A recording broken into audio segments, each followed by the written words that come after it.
I guess, will the clerk please read the tribute for Minority Leader Chris Holbert?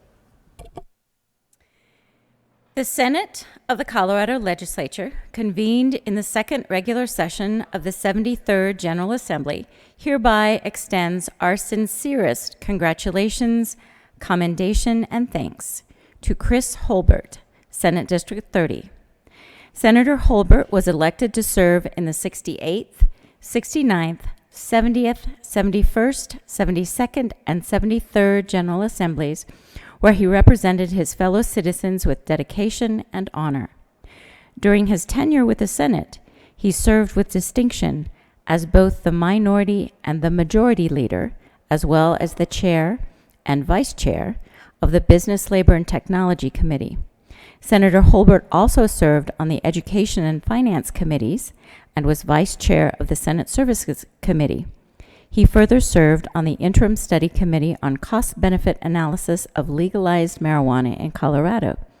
The citizens of Colorado and the members of the Senate express gratitude for Senator Holbert's exemplary service to our great state and wish him well in his future endeavors, given this 11th day of May 2022, State Capitol, Denver, Colorado, Steve Fenberg, President of the Senate. I guess there aren't any things to say. Senator Cook.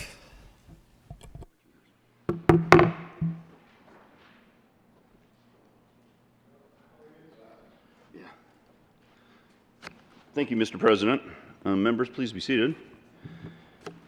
We have this plaque that we'd like to give to the Minority Leader, and it states, "The Senate of the Colorado Legislature, convened in the second regular session of the 73rd General Assembly, hereby extends our sincerest congratulations, commendations, and thanks to Chris Holbert, Senate District 30.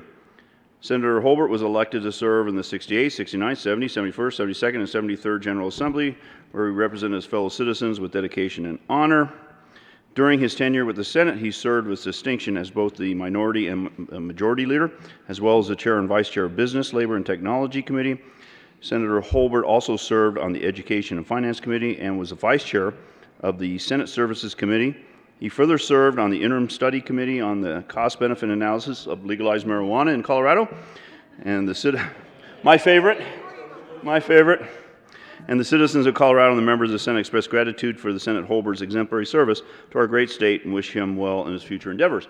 And that's signed by President Fenberg. And I know that was just read, but I think it was very important to read it again to emphasize the impact. Yeah, thanks. To emphasize the impact that Senator Holbert had here in the Senate, and his time here at the Capitol is 20 plus years as a lobbyist and in the House and here.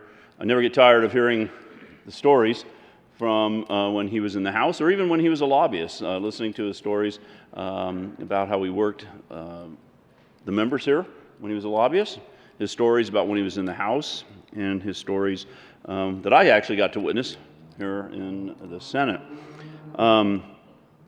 You know, one thing about Chris, he never shied away from the tough issues. You know, the marijuana, like I said, not my favorite subject, and we argued about it, and I hate to say it, but I don't think I ever voted for one of his bills on the marijuana, but he wasn't ever afraid to back down from it. The liquor bill that we talked about earlier from back several years ago, you know, Chris didn't back down from that either. When it comes to gun rights or Second Amendment rights, Chris never backed down. He's a man of principles. And that's one of the things I respect the most about him. He would not back down. He stood up for what he believed in. Nope. He has a perfect record on license plates. He refuses to vote for a bill on license plates, and I think he has a 100% perfect record on that. The marijuana issue, again, like I said, believes in that and believes in that choice, and I respect him for that. I have a tremendous amount of respect for Chris Holbert. You know, there's a reason that they call somebody in his position leader, because that's what he is. You know, he is one of the best statesmen I have ever met. And I know that's going to be his legacy, that he's going to be recognized as a statesman down here at the Capitol. But he also is a tough negotiator when need be. And it's a combination of both. And he knows when to be that statesman, and he knows when to be that negotiator and work things out. And I think, as you can see here tonight, we've been moving a lot of things through. We've been getting some compromises, and we've been working, or he's been working with both sides so that we can get these bills done and hopefully benefit the people of Colorado. You know, we were talking earlier, Senator Holbert and I, about when it's time to leave. People know, I think, true leaders know when it's time to go, when it's time to leave. You look at some of the great sports heroes. John Elway, he knew when it was time to leave. He was on the top of his game, and he left. And I think Senator Holbert, Leader Holbert, is leaving at the top of his game. He's done what he wanted to do when he got down here. I don't know if he's done everything he's wanted to do, but he has accomplished a lot. And I think he realizes it's time to open up a new chapter of his life. He and Don are going to be moving down to Florida to experience, like I said, a new chapter. And I respect him immensely for what he's about to do, what he's done in the past, and what he is going to do in the future. And I know we all would like to know, and we all want to come visit, and especially in the winter. And I hope you have a spare bedroom for us. So, Leader Holbert, it's been a privilege and an honor to serve with you as the Assistant Minority Leader. My son likes to tease me, say that I'm the assistant to the Minority Leader, but Senator Holbert has never treated me like that. He always treated me equally as a co-partner, and I appreciate that. Senator Holbert, we're going to miss you, but good luck to you in your next endeavor. Majority Leader Moreno. Thank you, Mr. President. And, the real reason we read this tribute twice is because we wanted to see how many times we could say legalize marijuana and Holbert in the same sentence. But I am grateful to you, Mr. Minority Leader, because you've taught me things, whether you realized it or not. As we all know, I came into this position midway through session, was trying to just find my way, figure out the position, and this is obviously the Majority Leader position is a position that the Minority Leader had previously. And my favorite conversations with you is when you sometimes play chess with yourself. You lay out this scenario, if I do this, then you're going to do this, and then I'll do this. And I was like, sometimes that didn't even occur to me. Yeah, I would do that. That sounds great. I think I will do that, Mr. Minority Leader. And it inadvertently taught me the rules, but also how you negotiate and how you come to some reasonable resolution that both sides can agree to. Senator Cook had it exactly right. You are a statesman at your core. And this place is so much better off because you served here, you guarded the institution, and we are going to miss you very much.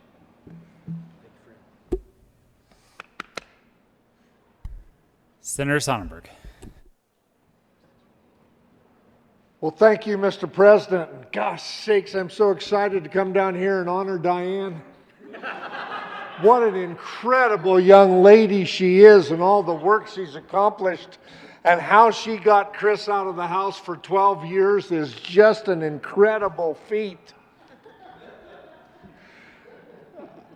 You know, the truth is, she truly is an amazing lady, and quite frankly, I don't know how Chris was able to marry up the way he did, and now is going to go down and be a pool boy while his wife does all the work. It's just an amazing scenario.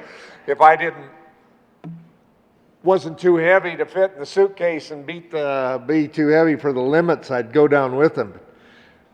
Seriously, they're a team. I have watched them work together for 12 years. When she was in the political arena, when he was in the political arena, they were arm in arm, focused on goals to get things done. And when I first met Leader Holbert, I was serving with his predecessor, Mike May, who was the minority leader in the House at that time. And Mike goes, "You're going to like him. He votes no as often as you do." Says, "Well, good, another good conservative." And when he got here, I was totally blessed because he had the same integrity that I looked for in 12 years. He's never lied to me. In 12 years, if he had a problem, we talked it through. In 12 years, we relied on each other's counsel.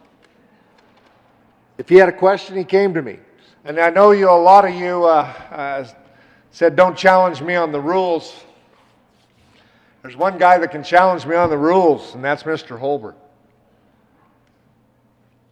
It's actually fun to serve with somebody else that took time to understand those rules and figure out how they work and became an expert on those rules. So don't put anything back past Minority Leader Holbert on the rules.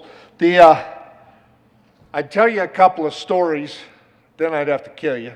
So I'm not going to share stories about my friend other than what I have already shared. But know that this place truly is a better place because of his leadership.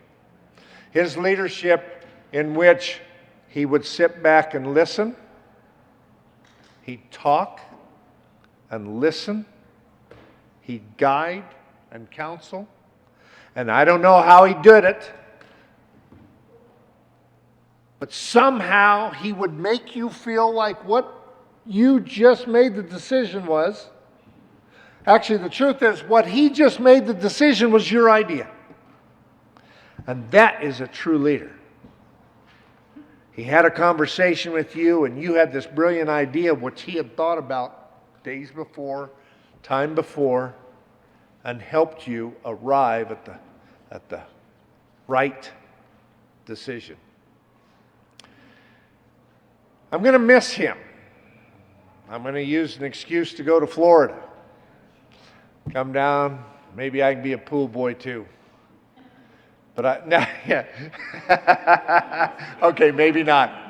But I will. I look forward, as you all will learn from longevity here. You build relationships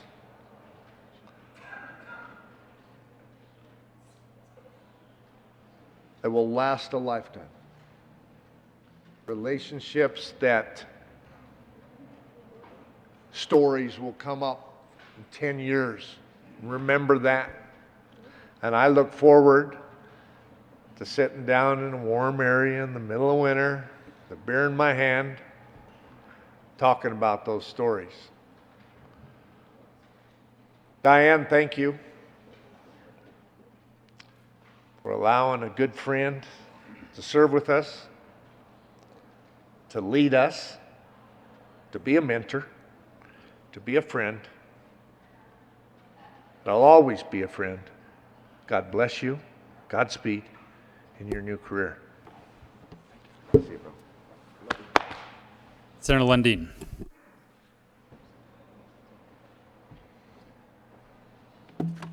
Thank you, Mr. President.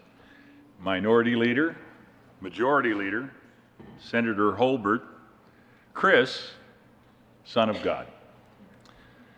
Now, I'm going to be brief because they've said limited to, what's that, how many minutes? 55 minutes. They said limited to 30 minutes all in.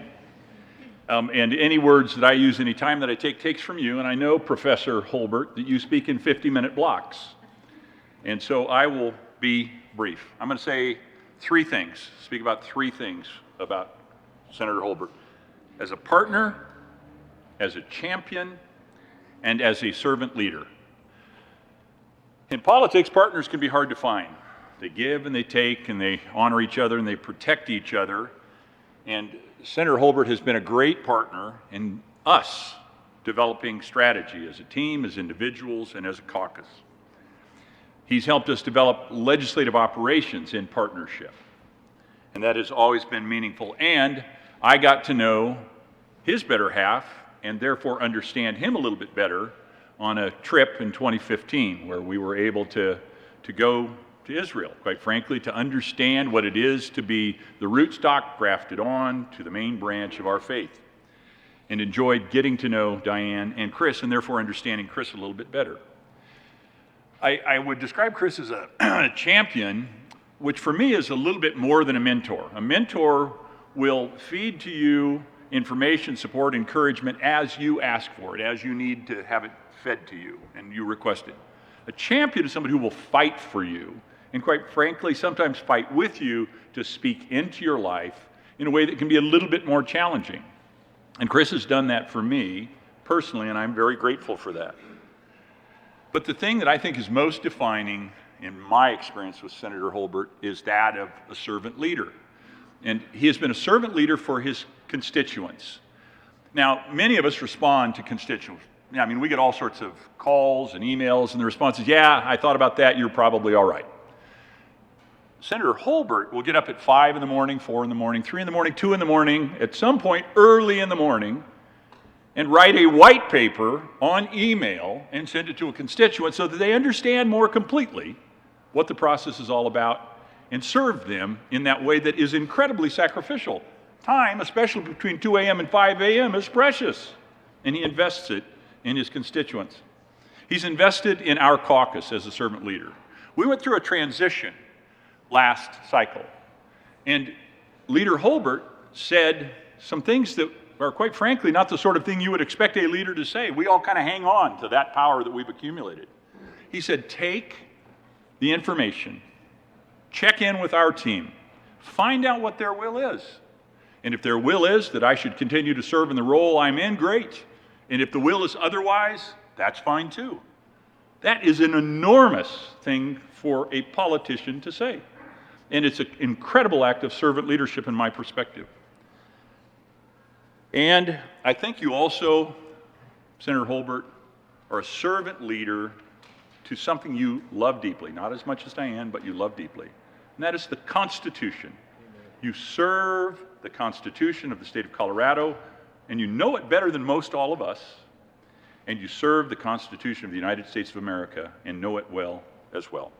So I'm a fairly emotional guy. I tear up at Hallmark commercials. But I think I might have found someone who is even more emotional than I am, and that would be my friend, Senator Chris Holbert. Godspeed. Thanks.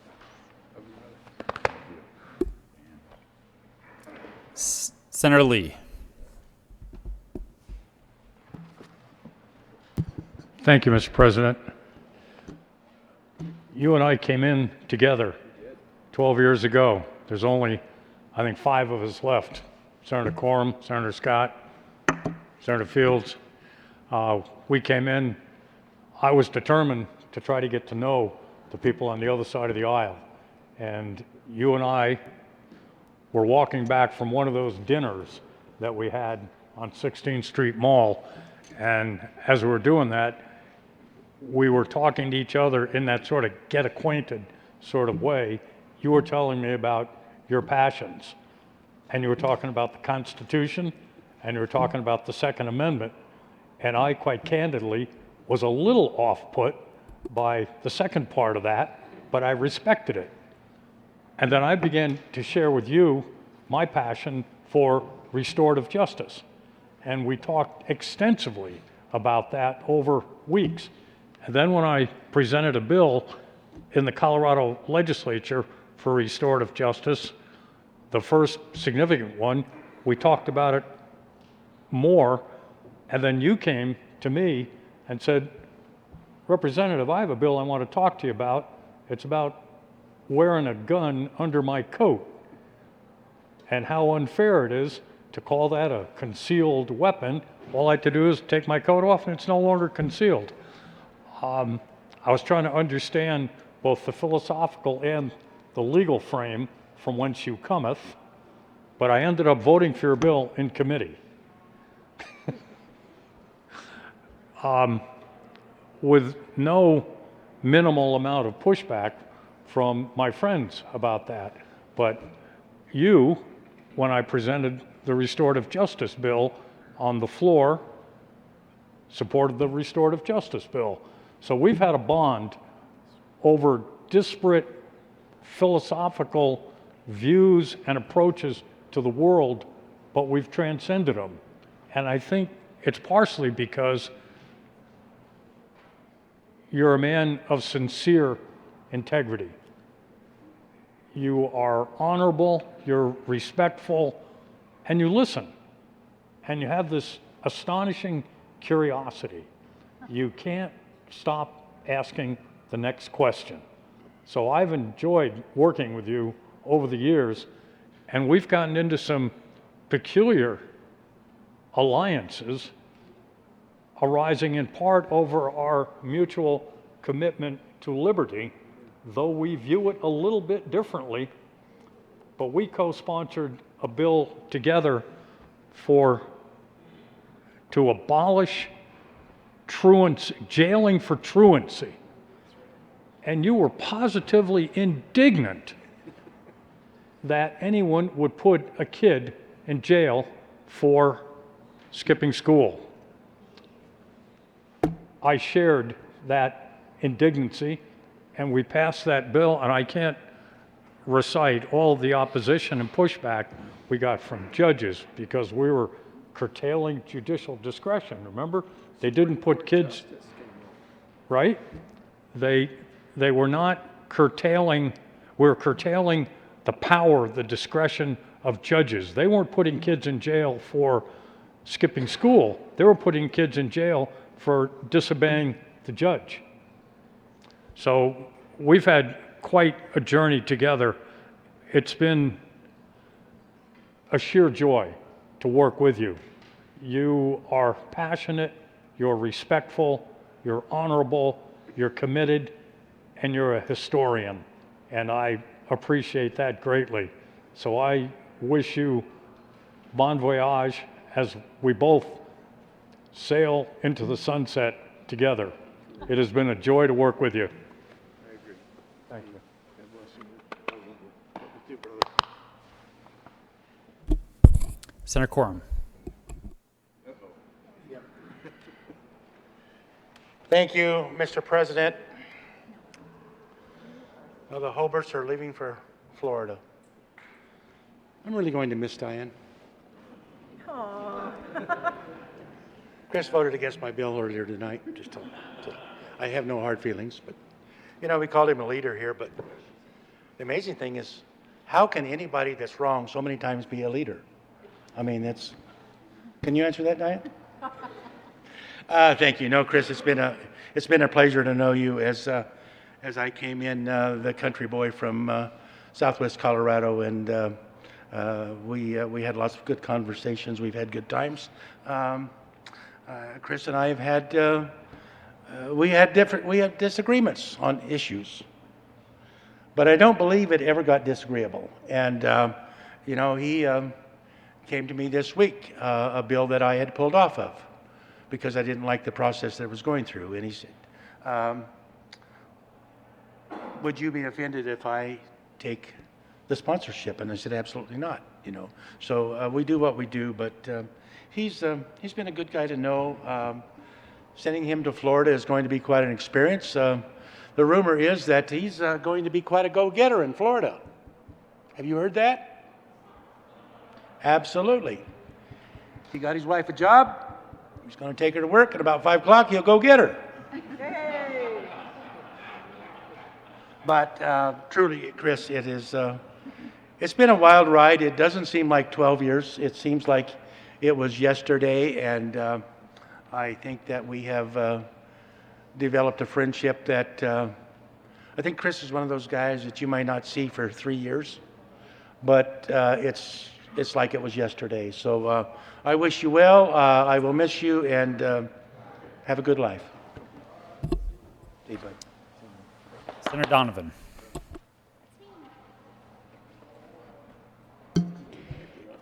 Thank you, Mr. President. I'm so glad that we made some space tonight before Diane left to do this, because to hear Holbert talk about you in this building knows that we couldn't do it without you. There's a few things that electeds get reputations for, and our reputations can be just that, a reputation. They can be bad, they can be good, they can be hazy, they can be malleable. But Leader Holbert, you have an honorable and a good one, and I think that's even more remarkable. That's over 12 years.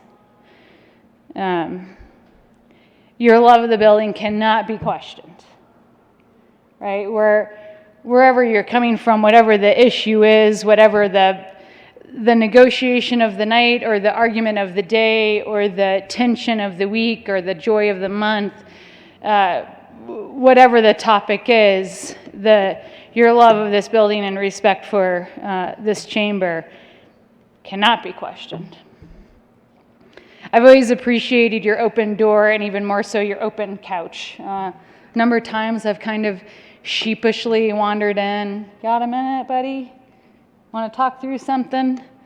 And without condescension or making you feel like you should have known the answer, you've been an honest thought partner. And I think I almost always followed your advice, which is saying something because I'm stubborn. And I think I was trying to think back, where did, because you work together, your colleagues at the very least, at the very least in this building we're colleagues. But with some people, you become friends. And I was trying to think, when the heck did I become friends with Holbert? I mean, I was enough of a friend to start calling you Holbert.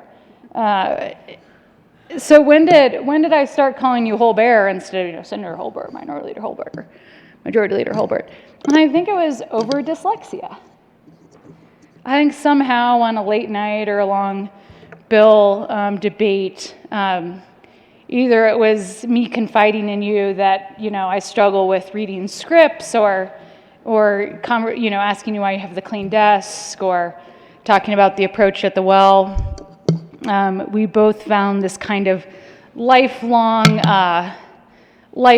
struggle, and therefore a complicated relationship with reading and speaking because of an embedded, unfixable challenge with words. And what an ironic job that we find ourselves for two people who live and breathe by the word, that it is a fight to get those words out and to read them at times.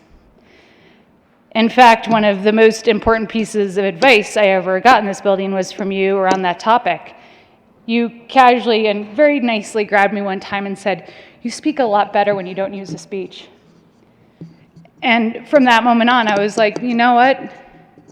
If that's honest feedback from a friend, I really tried hard from that moment on to not let my dyslexia inform me reading from page after page. And lastly, you cannot talk about Holbert without complimenting him on his grasp of the rules. Such a funny, silly, inside the building compliment that no one else would get, but it is one of the highest compliments you can pay to someone in this chamber. I ask you a lot, come over, is that right? What do you think about this? Where's this part? When I ask other people that, and they give me an answer that conflicts with my own, I almost always go back to my desk, pull out the roll book, and prove to myself if I was wrong or I was right, because I don't take them at their word. If I go up to Holbert and I say, "Is that the right rule?" and he's like, "Yes," I take you at your word. I don't check you. I know that you're probably right and I'm probably wrong. So, just lastly, a simple thank you for your kindness. It's important in this building, and your kindness has made it a better place. Thank you, sir. Senator Liston.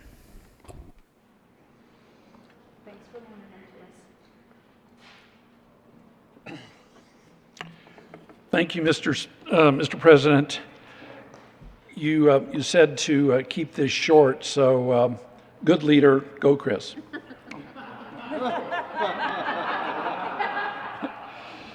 I do have a few more words. Chris, you may remember, I'm sure you do, I think that I have the distinct pleasure of knowing you to see your whole career when we've known each other when you were a lobbyist and I was a freshman legislator. And you lobbied me when you were with the Colorado Mortgage Lenders Association. I still remember those days. And in fact, I can sort of remember the issues that you lobbied me on. And that's when I realized that you were a man of honesty and integrity, and you really knew as a freshman legislator. You helped me, you helped a lot of people when we were new, and you knew the rules, which has been talked about time and time again.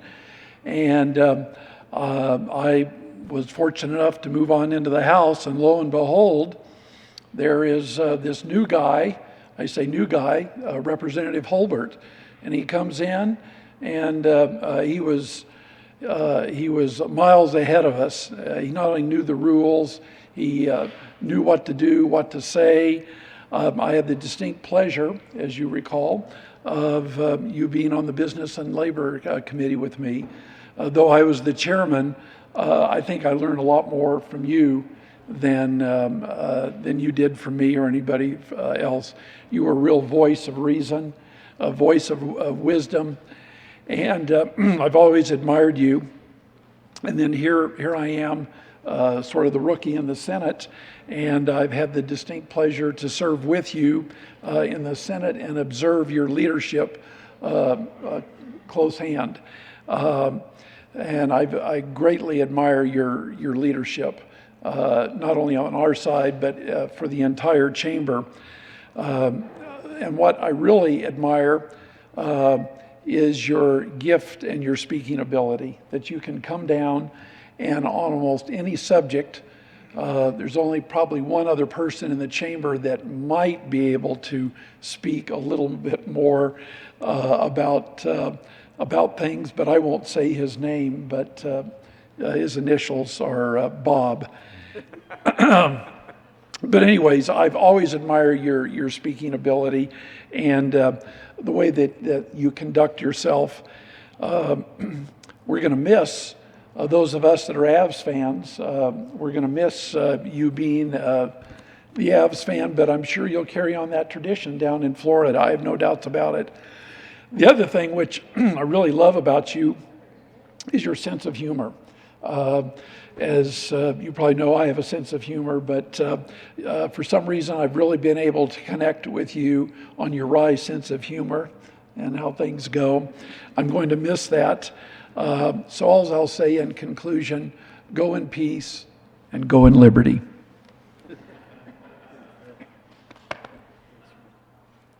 I don't know if there was a promised order, so if you think you were next, stand up and I will acknowledge you. Senator, well, all four of you can't. That's not Senator Gardner.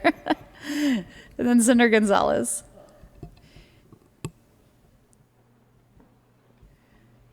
Thank you, Madam President. I understood that it was a total of 30 minutes for each of us, but perhaps not. Leader Holbert, Diane, I was just all day today kind of going through the memories in my head. I wanted to say, Chris, of all the people that I have never worked for You're the best. That's an inside joke, folks. And Diane, if the stories you could tell about all of us that Chris never lets show, I'm sure that there are many. Chris does say from time to time that, particularly through the toughest decisions we had in the pandemic, that you reminded him that he ran for the job. And we're glad you did. I remember you first being elected to the House, and we've talked about a bill that I wasn't fond as a House Judiciary Chair to have, but you passed it how many? 60? 40 to 25. 40 to 25. That was a bill that Senator Holbert brought because of his convictions, his beliefs, and his integrity, which is second to none. The thing that is so difficult as a legislator, the most difficult job, is to be a caucus leader. I mean, if you think that guys like me and maybe Cook, I don't know, are difficult to cross the aisle from you, imagine what it's like to have us in your caucus and to figure out how to get us going in the same direction, and even when we don't agree, to bring us together, create a sense of unity, teach us and model for us how to disagree on things without being disagreeable, and realize that we agree on the big things, and that if we pull together, we're much stronger than if we pull in opposite directions. All of that is not easy, and I have learned a great deal by watching you and have thought a great deal about that in our years together in the Senate. You, as majority leader, had the authority, the privilege to name committee chairs, and the truth of the matter is I did think that I worked for you in some sense, because in that position we are appointed by the majority leader and we serve at the pleasure of the majority leader. And some, over the many, many years in this General Assembly, there are stories of that being abused, but you never, ever did that. You always resided the trust in your committee chairs, in your committee appointments, and let us do what we believed was right. You might ask us, and you might suggest to us, and we might decide that a different course or some other solution would be best for the whole, but never did you ever say, don't do that, or you're not going to be chair. And believe me, that is not an easy thing to do, because as I'm sure Leader Moreno knows, there are times when you are quite frustrated. Those who've never held the job, I know, will not understand. Diane, thank you for sharing Chris with us, and thank you for your service to the people of Douglas County and to Colorado. We wish you both the best. I'm not going to come down and be a pool boy. I might stop by to see you, and if I find Jerry Sonnenberg there laying out in his cowboy boots, I don't know. I don't even want to do the visual. All of the things that have been observed by your colleagues, on both sides of the aisle, are absolutely true. I have learned a great deal from you. We all can learn from each other, and I have learned how to behave with equanimity and grace in the most difficult of situations. You have modeled that for all of us, and I thank you for it, and I wish you both the very best. You have served your district and the entire state in a way that speaks of the highest and the best that is to be a legislator here in the state of Colorado, and I'm going to miss you.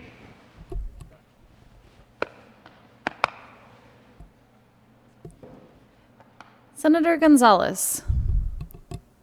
Thank you, Madam President. Leader Holbert, just a few things that I want to say as you begin to transition into this new role, post-legislative life. I want to thank you for training me on the rules at new legislator orientation, on helping to train about how this institution works, and then carrying that tradition and love of teaching into sometimes social studies teacher level of love of our Constitution. I've always learned from you, and I have always appreciated the reverence with which you hold those documents and the love for this institution. I also want to thank you for being, for showing up as who you are and being open and honest about that, whether that's allowing yourself to be emotional or vulnerable or angry or showing up with your guitar or, honestly being yourself, I think is important in this space, and particularly in these complicated and trying times. And then the last thing I just want to say is thank you for the advocacy and the way you bring your full self to all of your policy.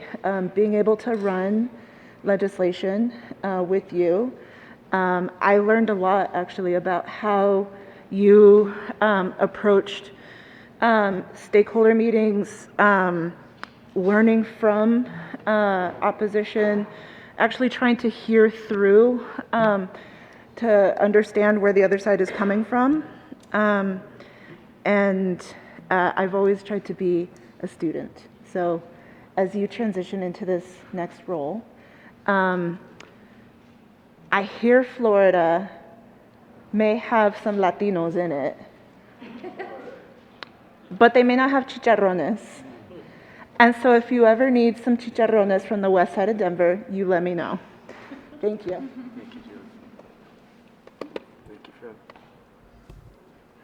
Senator Bridges.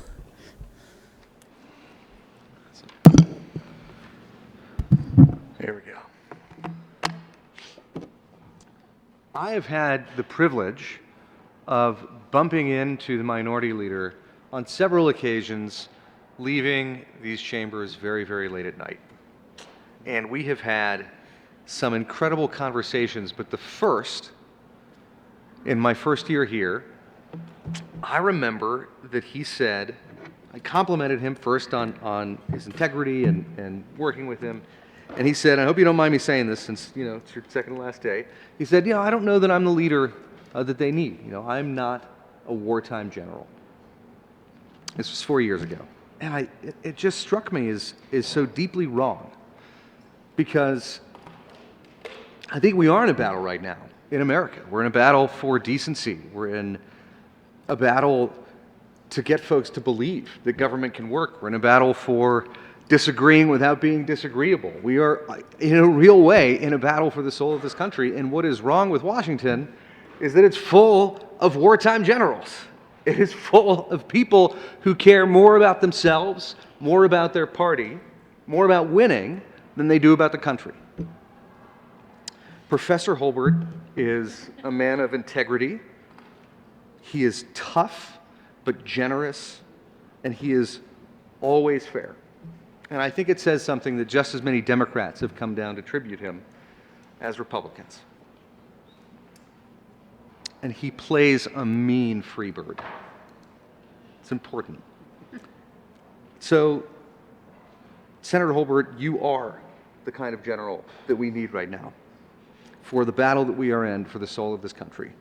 We need people who love this state more than their party, and you are a statesman. You have been a blessing for the people of Colorado, for this chamber, and we are poorer for your departure. But man, Godspeed on the next adventure. Senator Scott?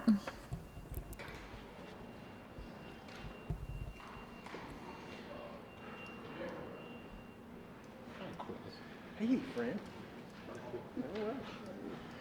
Thank you, Madam President. These things are tough because you're just like, what do you say that's going to keep people's attention? Because it's difficult. We sit here and we listen and we reminisce about what our memories might be. Mine are interesting because, again, Chris and I came in together, and it was an interesting day. I can still remember some of those details. As I walked in here, I'd never, this is going to sound crazy, the only time I'd ever been in this building is when I had orientation. And I was shown where the restrooms were. They had taken us in the other chamber and shown us where our seats were, handed us a rule book, do's and don'ts, but we were just kind of like thrown in the pond. And I remember when I first talked to Chris, I had no idea what his background was. I did not know he had been a lobbyist in his previous life. I had no idea that he had really good ideas on what happens in this place. And he was just amazing because he just kept saying, just come ask me questions, come ask me questions. And I did, probably to a point where he wanted me to go away. But he was always so easy to talk to. He'd just look at me and say, okay, this is the rule, this is how we do it. And my response was probably something like, we don't need no stinking rules. But he said we just had to follow those rules. So we served together in the House. We had a blast, passed thousands of pieces of legislation, debated to levels I can't even remember. They were so late at night and into the early morning hours. And then we both got elected to the Senate. Here we were. And it was like, wow, now this is a whole other level, right? This is a whole step differently than what we're used to. So we had to kind of relearn things at that point somewhat together. It was a little bit different then. But then he became majority leader. And then I became assistant majority leader. And then our doors were right next to each other. And what happened then, I think, is probably more impactful than anything we've ever done in this building. We started to build a personal relationship more than we ever had before. And Chris, he was great. He'd come over, stick his head in the door and go, you got a minute? And I'd say, yeah, sure. So I'd go around the corner and we'd sit on the couch or sit at the desk or wherever we sat. And I'd say, what's up? And we didn't talk about one bill, not one piece of legislation. We just talked about things in our lives, what was going on in his life, his wonderful wife. He talked about you all the time, still does. We talked about family, adventures, and yeah, we might talk a little bit about legislation or maybe a little strategy, but it was a tremendous amount of just personal time that we sat and talked. And then we fooled everybody because they thought we were in there really, figuring out what we were going to do the next day, and we did some of that. Some of the funny things he would do, though, before the session would start in the morning, I would once in a while get a call from Chris. Get in there. Don't let him call roll until I'm there. Because he had a streak going, and by gosh, that streak was not going to be broken. So I would stand at this podium and make up something and would drag our feet. And lo and behold, through those beautiful doors, Chris would come bolting in, and he was here. Didn't mess up his streak. He wasn't going to do that. But more than all this legislative things that we've done and the discussions we've had, I will always remember that personal connection. That was the thing that was important, and still important to me. And he used to tell me things like, don't take this place that seriously or you'll lose your mind. And so obviously I have not, especially in the last couple of years. But he always had his eye on the ball, always had his eye on the ball. He knew exactly what we were going to do, when we were going to do it, how we were going to do it. And we had some disagreements over process sometimes. He would always win.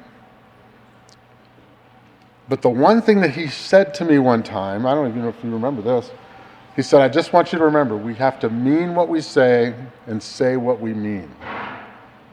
And we cannot vary from that, regardless of whether it's our side of the aisle or the other side of the aisle. We have to do that. It's important. It's important because we had integrity, and that was so important to him that we upheld that integrity as the majority at that time. He said, we must do it the right way. And for that, I'll always be thankful because he did teach me that honesty is just so important. I don't know what he's going to do the rest of his career, but he's not done yet. Sounds like he's going to take a little bit of a break, which is important. Don't let him make you more. But whatever he does, you can bet he is going to be successful because he has those traits: integrity, honesty, and he means what he says, and he says what he means. God bless you. Bye. Smallwood. Comma, Senator. Yes, promise. Junior. All right. So nice to have somebody next to me who cries as easily as I do at the well. So thank you for that. And Diane, I know you know either a lot or most of the people here. I really do want to thank you. Thank you for welcoming my wife into a whole new world that's complicated and difficult and intimidating. And I will always be very, very grateful to what you showed our family. So thank you for that. I've really nothing but thanks and admiration for both of you. I know you've heard everything, so I can be really brief, right? You've heard the word leader over and over again, because obviously we choose Chris as our leader and have chosen Chris as our leader, and a mentor for me as the almost no longer junior senator from Douglas County to have you all may not have any idea how often I have been in Chris's office when I really needed advice on something. There's not a this isn't a very friendly building most of the time. There's not a lot of people that you can really truly rely on when something really bad is happening. And Chris has always been that person for me. His door's always been open. And again, thanks and admiration, thanks and admiration, thanks and admiration. You've heard friend a lot of times this evening, and Chris, I absolutely consider you and Diane both friends, and advocate, right? The things that Chris is passionate about, we know when he's passionate about it and fighting. But I just want to remind everybody that when you talk to Chris outside of politics and you sit down with him, you quickly realize that those words are all true, and I don't want to take anything away from those, but I view Chris, number one, as a child of the Most High God.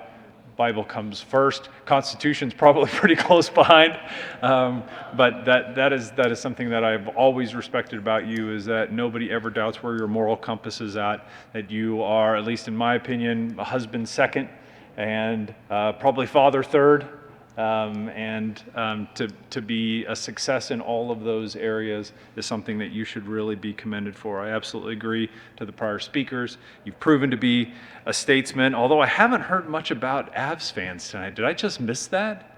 Did somebody talk about who in the world is going to come here at the well and remind us every time the Avs win a hockey game? Somebody is going to need to carry that banner. So again, to the Holberts, Godspeed. I can't wait to be joining you over steak at Burns Steakhouse in Tampa. I will pay for half, meaning my half. And thank you both for everything that you've done for us. It's been an absolute pleasure. Thank you, sir. Senator Fields. Thank you, Madam President. It's an honor to stand here and pay tribute to someone that I would call my friend, but he's also the minority leader and he's also senator. And we work together in the House, and then we work together in the Senate. And so I'm going to start off by just saying thank you, thank you, thank you. And the reason I'm saying thank you is because you've never let our disagreements interfere with the legislative work we had to do.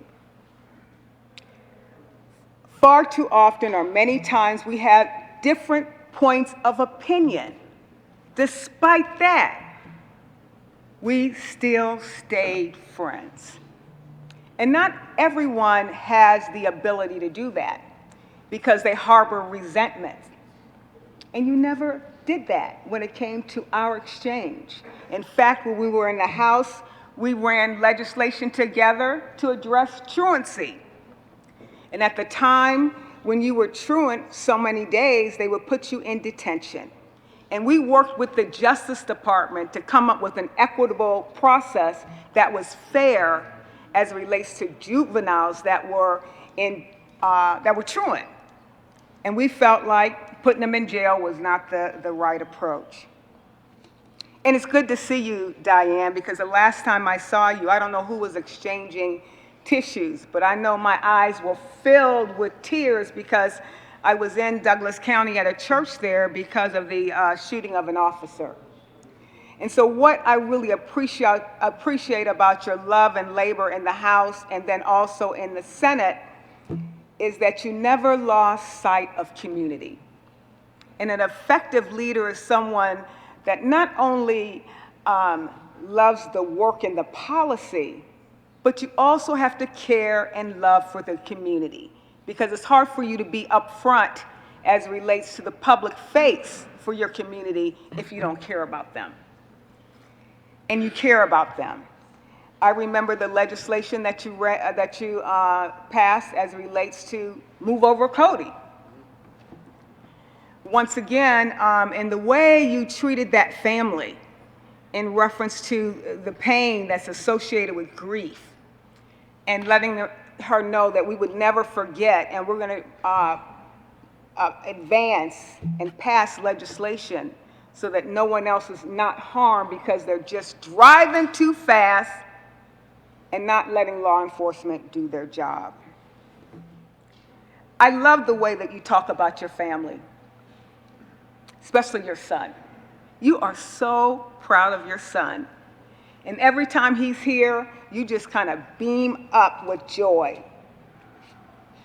I want to call you the dean of the Senate, the professor of the Senate, because what he does is he speaks right in that camera and he's explaining to the people of Colorado what's going on down here. And it's the civic lessons. And I'm sitting here, I know that. But yet the people who are listening and tuning in don't know it.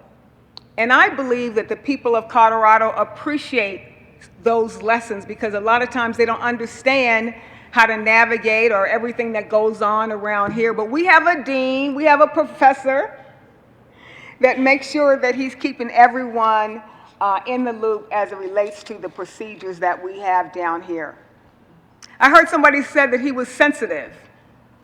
He's a sensitive man, but he's very, very kind. And he's very, very strategic. I've never seen him angry, but I have seen him be disappointed. I know that look. But I've never seen him demonstrate his anger in public. I'm quite sure he does, but I've not seen it.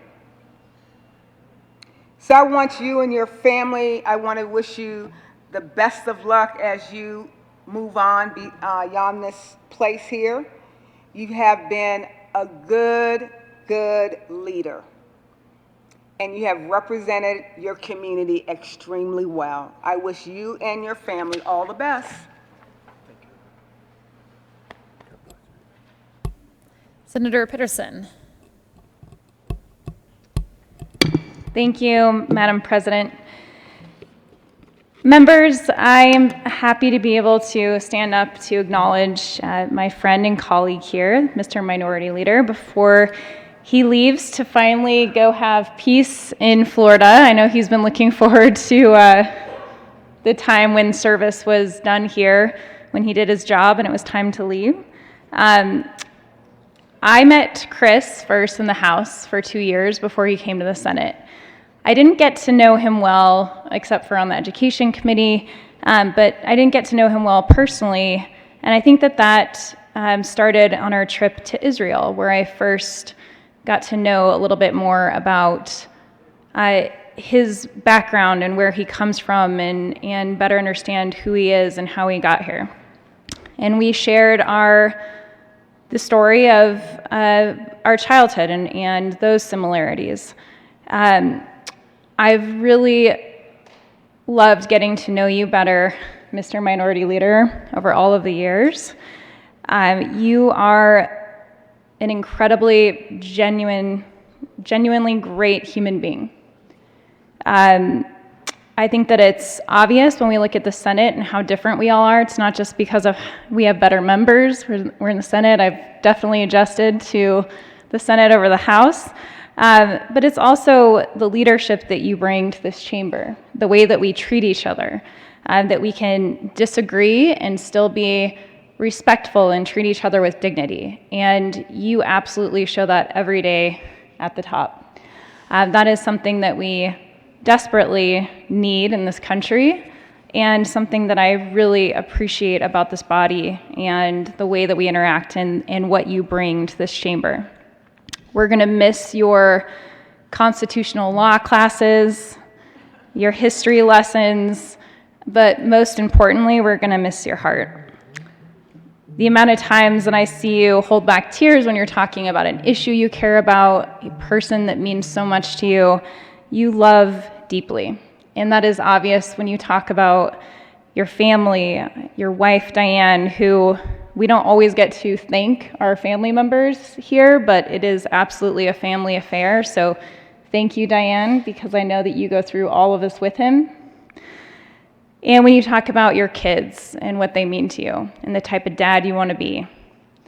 And it's just been an honor to know you. We are going to miss you. And go Avs! Senator Kirkmeyer?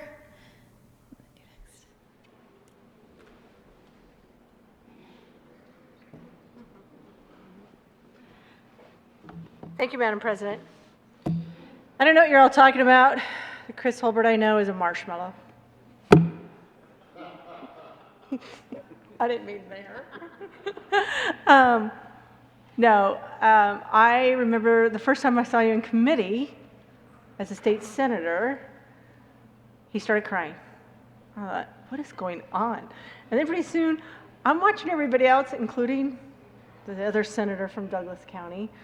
Everybody's crying. I thought, he's got everyone crying in here. I'm like texting people going, why is everyone crying?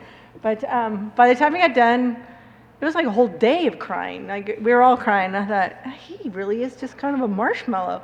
But he was very, very passionate about what he was speaking to. And he knew the people that were testifying in support of his bill. He knew them personally. And he brought that story to the hearing, right? I'm looking at Simpson. He was there that day too. But I actually met Chris before I was a state senator. I don't know if you remember, but worked on this bill, the Workforce WIOA bill, and had met and talked with him. And then as we were going through it, ended up working with the staff more than Chris. But at one point we were told that, I was told specifically, you need to get some people down here to testify. Like, there needs to be at least 5 or 6 people come down and testify on this bill as it's going through committee. And I believe you were chairing the committee. And I'm like, okay, so then I have to call people to get them there. One of the people that I called to come was Libby Szabo. And and unbeknownst to me, like 5 or 6 other people decided to show up for the bill. So as we were going through and giving testimony, and Libby gives her testimony, and it was Libby, so she gave her testimony, and she comes back and sits down, and we're sitting next to each other. And then another person gets up, and then another person gets up. And then Libby gets a text from Chris that says, why are all these people testifying? And I'm looking at her, and she's like, shows me the phone. I grabbed her phone, and I said, because you wanted them here, kind of thing, right? And he thought Libby said that to him, but it was really me. But that's when I saw Chris in action as a state senator, and definitely was impressed the way you handled the meeting, the way you ran the committee, and did a great job. But, you know, the other things about Chris, we've all talked about it. He's a history professor. He took Senator Simpson and I on a tour of the Capitol. It was one of the best tours I've ever been on. We went all the way, and I mean all the way to the top, to the dome, climbed all the way up there, learned all about the history, about Sherman, about Grant, why this was named that, where this was, everything. That was phenomenal. Thank you so much. Really appreciate it. It's not the only lesson. Obviously, he's given us all lessons in history about the Capitol, just about the Constitution, about the rules, about everything. He was in our orientation. Thank you. That was excellent.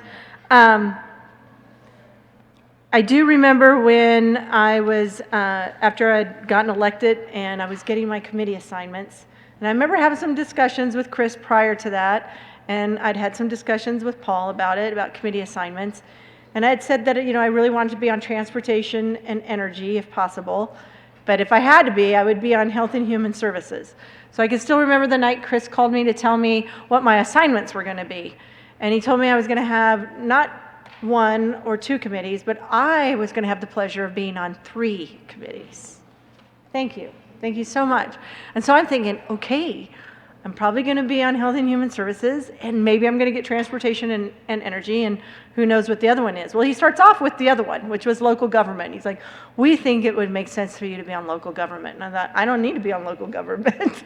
Someone else should be on that. But I thought, whatever, that's fine. I will do that. And he goes, and then, you know, we want you to be on Health and Human Services. And I'm like, okay, I knew that was coming. So I'm thinking, okay, so if I'm going to be on 3 committees, because not everyone's on 3 committees, then maybe I'm going to get Transportation. He goes, nope, we're going to put you on Education. And I'm like, what? And I don't know if you remember what I said, but I'm like going, you're going to put me on Education? And said, the only thing I know about the Education Committee is, and about education is, I have one. And I know that there is a Public School Finance Act. I've never read it. I don't know what's in it. I don't have any clue about education. I never sat on a school board. I mean, I thought you said you were going to put people on committees where they had experience. I have absolutely no experience in education other than, again, I have one. And he goes, yep, but we're putting you on there. I'm like, all right, well, thank you, Mr. Minority Leader, for nothing. Thank you so much. But it turned out to be a great experience. And I have truly enjoyed it. I enjoy all my committees, and you knew exactly what you were doing. Good job. That's probably why you're the minority leader. But anyways, I just want to say you are a great leader. You are a teacher. You take all the time in the world. You'll take the time to really work through issues with people, to really talk us through what's going on, how it works in the Constitution, how it works in the rules. I mean, you are so patient. I'm totally amazed, especially with the group of people that you have to work with. But your open door policy is great, and again, you just made me feel very welcome here. I appreciate that. I appreciate being able to have worked with you in your as county commissioners. So I knew your wife before a little bit better than you, but you're a great leader. You're a good person to have in the position that we had you in. You guided us through this year and last year, and I just really appreciate everything that you've done for the state of Colorado and in the way that you've helped me become a better state senator. Thank you so much. Appreciate it. Thank you. Senator Heinrichsen. Thank you, Madam Chair. I've been here brief, so I guess I'll keep this brief. But Mr. Minority Leader, let me tell you 3 things that I think of when I think about you. First, how deliberative you are. And I've seen it here many, many times, but I first saw it during the first of many pranks that I got as the most junior member of the Senate coming in the middle of session off of a vacancy committee.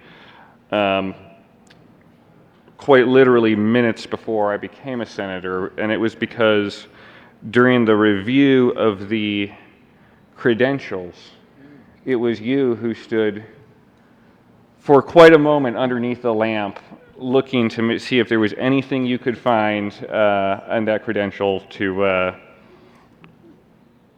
dispute. Encouraging.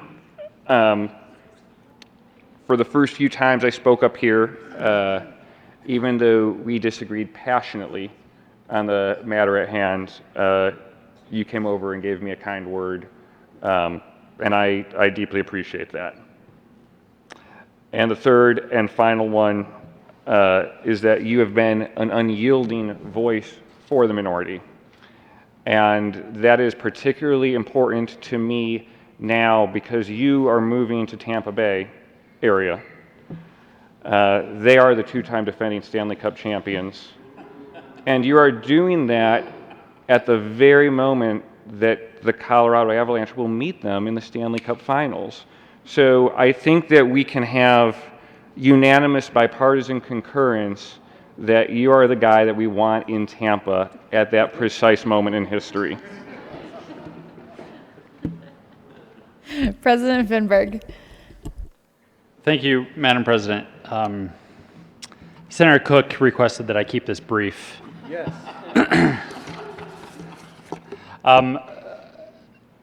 Senator Holbert, I keenly remember the day I met you.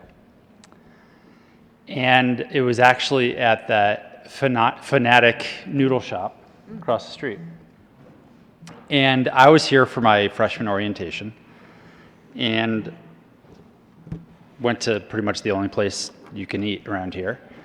And figured, I would just grab a quick bite. And then I saw you, and we had never met before, but, I knew about you, I knew who you were, I knew your face, and I was like, I'm going to just go up to him and introduce myself. We haven't met yet, but we're going to be seeing a lot of each other. I'm going to get off on the right foot with the majority. And went up to you, and I don't think you were very interested in meeting me. And I just was like, Mr. Leader, I think I said something like I'm the new Raleigh Heath. And you were just like, uh-huh. And kept slurping your noodles or whatever it was. And, before that election and that orientation, I was like, I'm pretty sure we're going to be in the majority. It's 2016. It's going to be a big blue wave year. This is going to be great. And then, we're in the minority. And I'm already kind of questioning, like, why did I decide to do this? And then I have this sort of cold reception from the majority leader. I'm like, I'm not sure I made the right call. This is going to be, it's kind of like that first day of school where you're like, it's going to be tough to make friends here. And then, I got to know you a little bit better.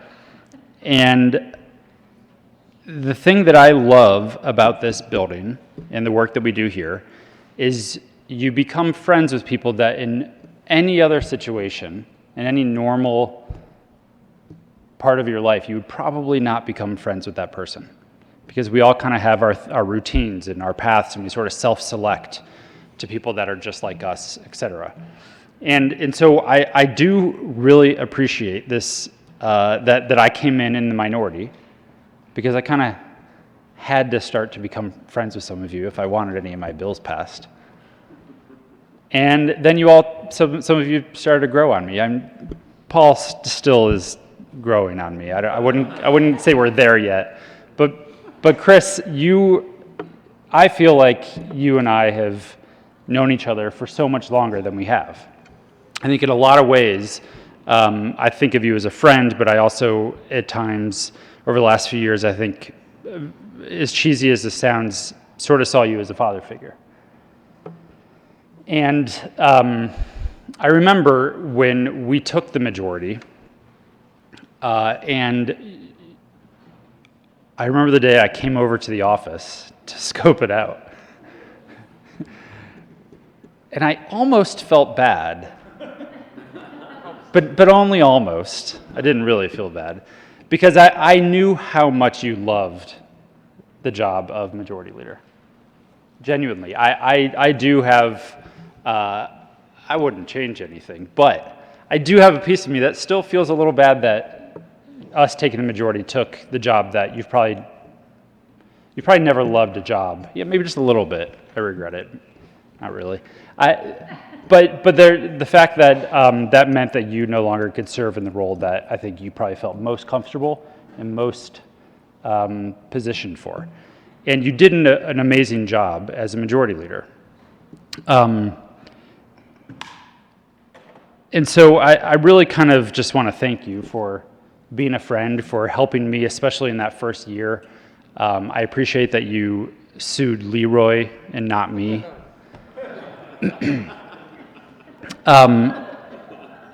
But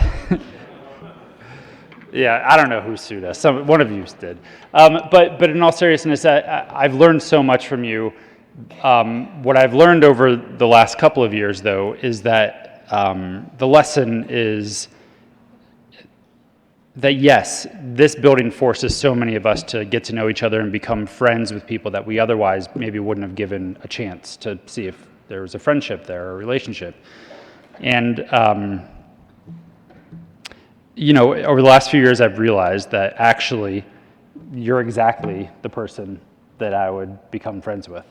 And I think that's a lesson that we all need to sort of take from some of the work that we do here, is that if you let your guard down, you sort of put some of the superficial things aside, you can find common ground and you can find friendship with people that maybe have completely different political beliefs than you, different upbringings. But in the end, if you give it a shot, there's a lot to learn from one another. And I've learned an incredible amount from you, Chris. And Diane, for what it's worth, we haven't gotten to know each other. There are several times that when I realized that I really liked Chris, I would go up to him sometimes on a bill and be like, how are you voting on such and such? And his response would be, Diane would kill me if I vote no on that one. And that's what I knew. He knew what was important, and he had the right priorities. But genuinely, from the bottom of my heart, thank you for everything you've taught me. Thanks for being a friend, and I can't wait to see what you do next in Florida. Thank you, Mr. President.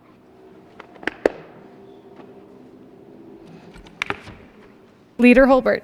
Thank you, Madam President. Whew. I thought there would be a very few people say a very few words.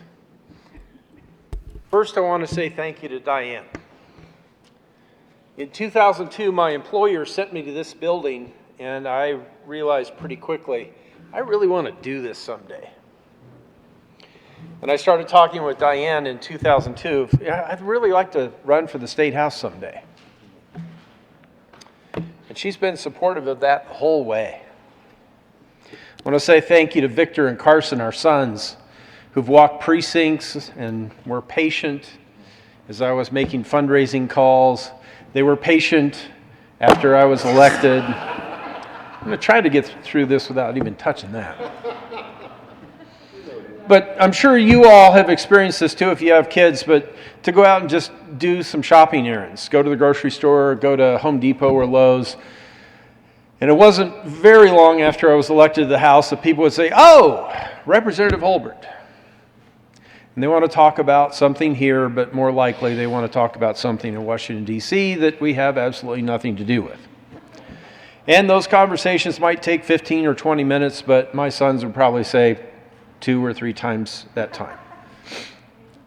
They used to like to go around and run errands with me, and then they got to the point where they didn't really want to do that because that happened just about every time we were out. But Victor, Carson, love you. Thank you. And then I want to say thank you to my best friend and my mentor, Ted Harvey, who kind of wrapped his arms around me my first year here, 2002. That was his first year as a member. He came in on a vacancy election. Joe Nunez passed away. Ted was a former reader of the State House of Representatives. Diane's brother John is a former reader of the State House of Representatives. Kind of odd curiosity, but something in common. But Ted, during his first session, 2002, he and I became friends. And by June of that year, after Sine Die, he called up and said, "Come down to my office." Why? I said, "I got something to show you." He had an office down in Castle Rock, and I drove down to Castle Rock, and he had this big dot matrix page from one of those old printers. And it was the voter registration data for the 3 House districts that were in Douglas County at the time. And he said, "This is why you should move to Douglas County." And I'm like, I need to go home and tell Diane we're moving to Douglas County, because the data was way better than it was in Arapahoe County where we lived. Friday after Thanksgiving 2002, we bought our empty lot and built our house. June 2003, we moved in. Spent 8 years working in the party, supporting Mike May as my state representative, and then I got to run for it in 2010, and here I am. I want to say thank you to Carrie Ebel. We were district captains together back in those days. Carrie worked over at Colorado Christian University and the Centennial Institute. For my former state senator, the president of the Senate, John Andrews, and for a man by the name of Bill Armstrong. Senator Bill Armstrong. Bill was a member of the association that I managed, and I've talked before that he taught me to come to attention while sitting in my office chair. He would call me at CMLA, and I'd pick up the phone and, "Chris, Bill Armstrong," and I'd say, "Yes, sir."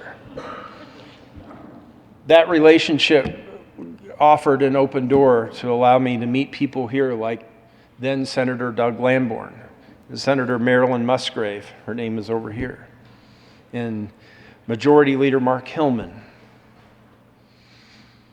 It was an honor to work for my friend and former chair of Douglas County Republicans, Mark Scheffel, when he ran for Senate. His name is right there. Bill Armstrong is right there, Mark Hillman.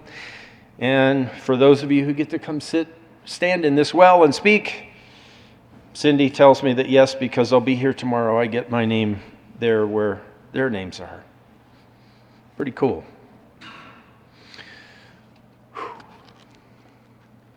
Dyslexia is a frustrating learning disability.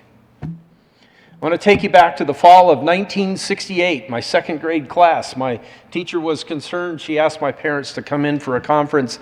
I was sitting at a desk with a piece of paper in front of me with writing on it in pencil and a lot of red marks. My second grade teacher was standing there next to my mom and my dad. The fluorescent lights of that classroom at Harbor View Elementary School in Juneau, Alaska. And 11 years before Pink Floyd, The Wall came out, my teacher said something that's very reminiscent of the line in the wall. It says, "How can you have your pudding if you don't eat your meat?" My teacher, with all the right intentions, looked down and shared the advice with my mom and dad. "Chris, you have such potential. If you would only learn to focus." My mother took that advice to heart. She knew I had an unusual brain because before I was 3 years old, I would give her driving directions. That way, go there. She knew I had this video recorder going on, but she also understood that I wrote my capital B, or my lowercase b's and d's backwards and my p's and q's upside down. 2s and 3s were especially hard. "Chris, you have such potential if you'd only learn to focus." Shift a little bit. My second senior year in college, the 5-year plan, because that's how long it took me. I know Bob had to go to law school twice, but it took me 5 years to get my bachelor's degree. I was blessed to have a professor who taught 18th century literature. Anybody love 18th century literature? How about Alexander Pope? Kenneth back here. Anyone know the name Alexander Pope? He's apparently the second most quoted English satirist or poet, second only to William Shakespeare.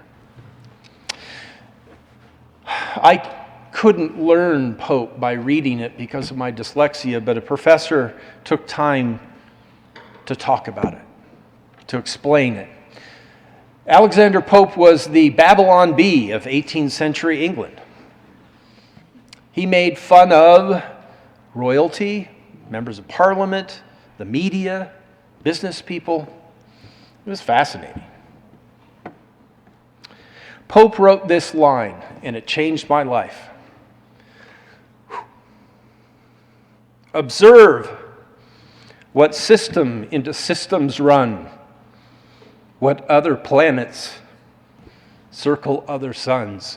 My teacher gave me this advice, and as a dyslexic, I had chronic daydream, distraction, always looking around, trying to find more stimulus to keep this busy mind occupied. Observe what system into systems run, what other planets circle other suns. In 2002, my employer was doing very well at the Colorado Mortgage Lenders Association, managing that association, but they said, Chris, we want you to take over government relations. Go down and work with Evan at the Capitol. I didn't know what was about to happen, but in 2002, I walked into this beautiful place, and my mind opened up like a giant flower or a radio telescope. My mom taught me that dyslexia is my superpower. I learned slowly by reading. The first time I chaired the committee of the whole in the House, and this, Cindy, I think you can vouch for me, the first time I chaired the committee of the whole here, the chief clerk and then the Secretary of Senate brought me the chairman's handbook and said, here. And I said, oh, no, I don't need that.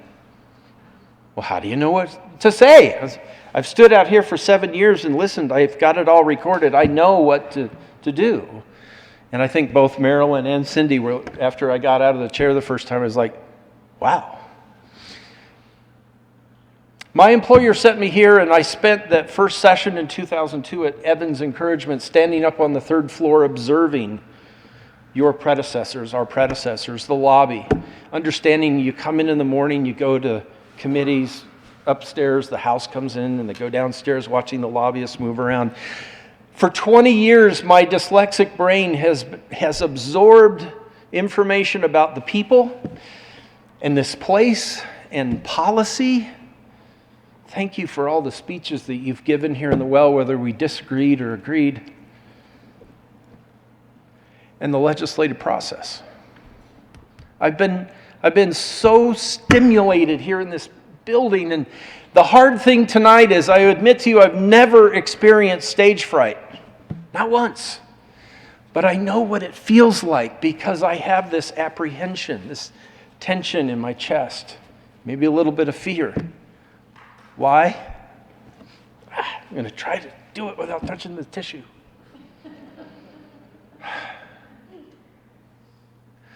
My dyslexic brain learns at a voluminous pace by seeing and hearing and doing. And the 34 of you have been my teachers, whether you knew it or not. Whether you believe it or not, almost every word you've said here went in here and stuck. Tim, our chief of staff, has commented, how do you remember all that? I recite a conversation from weeks ago. That's my dyslexic brain. And the challenge that I have as we move forward, I won't be here after tomorrow as a member in General Assembly. Where else am I going to go that teaches so much, so consistently? I'm afraid I might be stuck somewhere having to focus. I don't learn well focusing. I complimented the members of JBC on the long bill that you all have the ability to sit quietly and focus and absorb huge amounts of information by focusing. I absorb huge amounts of information by observing. What legislators circle other legislators? What policies are at play? Pope made that observation in 18th century England when people were still struggling with the reality that Galileo was right. They wanted to believe that the earth was flat, that the sun rotated around us. And Pope was daring the Babylon Bee of his time. Observe what system into systems run, what other planets circle other suns. But it has been an inspiration to me to observe all of you and learn from you. And that's not stage fright, but separation anxiety, loneliness. I won't be lonely because we're about to go on a great adventure. We're empty nesters and we're going to move to Florida. And there is no one in this world, no one on the planet I would rather spend the rest of my life with than Diane. She walked into a room almost 39 years ago, and it was as though my soul was for the first time made whole. And I get the bragging rights. Senator Coleman said I was making it up. She proposed to me. Mr. President, thank you so much for your time. I thought this would take less. I am honored by your kind words, your friendship, and please believe me, I will miss our staff. Thank you, Cindy, your staff, the sergeants, the State Patrol, Chris, and everyone who polishes the brass out there. Be kind to those people. Say hi. Encourage them. Thank them. Father God, thank you for calling me here. Thank you for hearing my prayer. You made me something, a representative, a senator, the majority leader, just like Bill Armstrong and Mark Scheffel, Mark Hillman. College, I will miss you terribly. You are all friends. Thank you for being teachers in my life. Thank you.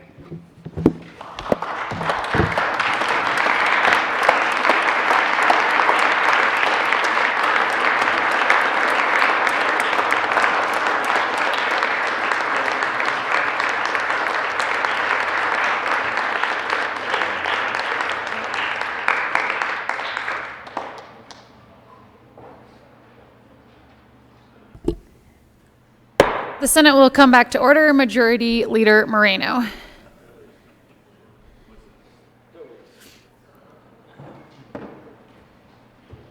Let's just give people a second. We got to recall the bell.